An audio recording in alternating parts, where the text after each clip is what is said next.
একটি মহল রাজনীতির নামে তারা বিভ্রান্তি ছড়ানোর চেষ্টা করছে। প্রিয় ভাই বোনেরা, আমি ছোটবেলায় থেকে দেখে এসেছি রাজনীতি মানে খাল খনন, কৃষির উৎপাদন বৃদ্ধি।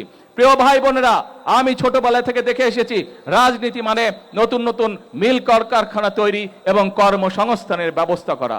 প্রিয় ভাই বোনেরা, আমি ছোটবেলায় থেকে দেখে এসেছি রাজনীতি মানে মানুষের স্বাস্থ্যের ব্যবস্থা করা।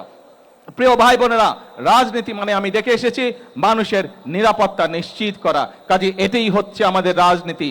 রাজনীতির নামে যদি কেউ বিভ্রান্ত সৃষ্টি করতে চায়, রাজনীতির নামে যদি কেউ অরাজকতা সৃষ্টি করতে চায়, প্রিয় ভাই বোনেরা, আপনারা কি বসে থাকবেন?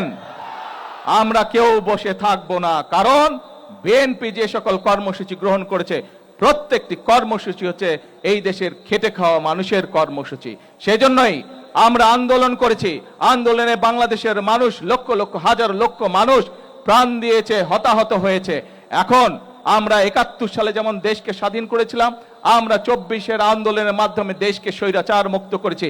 এখন হচ্ছে আমাদের দেশ গঠনের পালা, এখন হচ্ছে আমাদের মানুষের ভাগ্য পরিবর্তনের পালা।